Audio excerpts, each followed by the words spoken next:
it's Doris with all the books, and I'm here to do the Future Classics book tag. I was tagged by Shawn, the book Maniac, and I was very happy that he tagged me because I've seen this, I had seen it a couple times, videos prior to him tagging me, and thought it was a really excellent new tag that was out there, and I was planning on doing it anyway. So thank you, Shawn.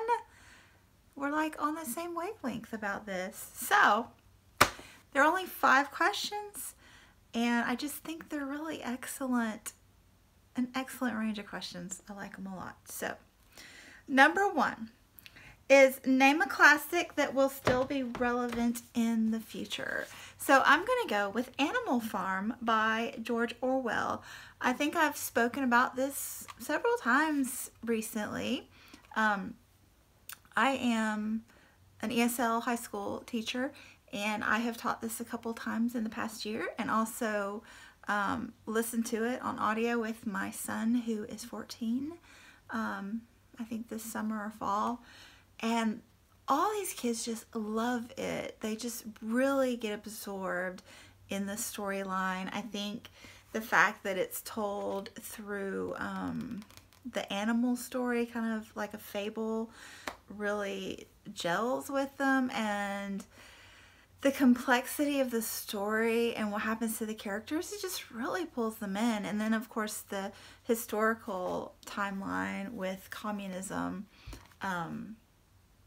My son is a major history junkie, so he really got into that as well. So yes, I think that this story has really already stood the test of time and will just continue to do so, because although it is focused on that specific timeline with I don't remember who right now, Stalin, and who's the other one? Anyway, I'm obviously not as much of a history junkie as he is. My son would know. But I think even beyond that, it really makes a connection with abuses of power that I think we all know is something that still happens today. So definitely this one will remain a classic for generations to come.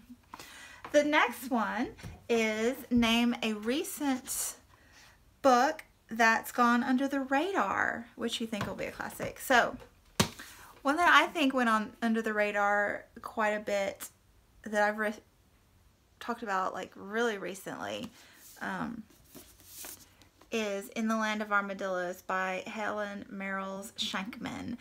And this is also called They Were Like Family to Me in paperback, and has little birds on it. So that's probably the cover you would be most likely to find. So They Were Like Family to Me is what it's called.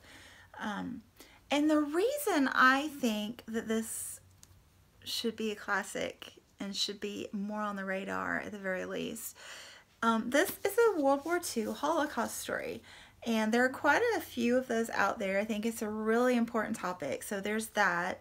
But I believe that this one has a very unique perspective and just really adds a lot to that body of work.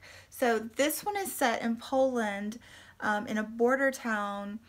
The Jews are still, some of them, in the ghetto, and moving about still somewhat freely, you know, with the armbands and the curfews, and very regulated.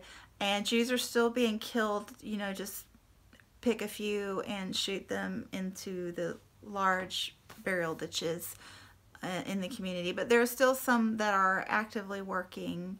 And the unique perspective to me was that this was told from the point of view of not necessarily higher ups in the Nazi order, but just kind of more average small town Polish and Germans, and their interactions with the Jews, and either helping or harming or being just entirely apathetic. It's just my job. Very, very fascinating, and I think important spin on the Holocaust and World War II, and I just think this makes a really excellent contribution to that. So yes, I really, really would promote this quite a bit. It's very readable. It's written as a series of short stories, but that are slightly somewhat interconnected. They're all in that same little village. So yes, excellent. Excellent. I don't know why this is not talked about more than it is. Number 3, name a book that won a book prize recently and that will still be lauded 50 years from now. And for that one, I'm going with the March Trilogy. These won several different awards. This one, the 3rd installment, won a National Book Award this past year. These are graphic novels about the civil rights movement from the perspective of John Lewis, who is a U.S. Senator, and he was a young boy when it started and became a college student and then an important force in the civil rights movement as it progressed. And this is really neat too because it's written during the Obama initial inauguration, so you get little initial opening scenes as the inauguration is about to happen, and then flashbacks to John Lewis's timeline, and it's just excellent. The combination of John Lewis's story and Andrew Aiden writing it and Nate Powell illustrating it, or vice versa on those last two, sorry. But the combination of the 3, this is powerful. You get an excellent overview of the civil rights movement, and it's just so emotionally infused. Excellent, excellent work here. Number 3, no, that was 3. Oh, you're getting a lot of blowout today. Number 4, a recent work that you haven't read yet, but you think will become a classic. And for that one, I am going with Sing Unburied Sing by Jessamine Ward. I have not read this yet, but I think we all know that it's super hyped. And Jessamine Ward herself is very well known.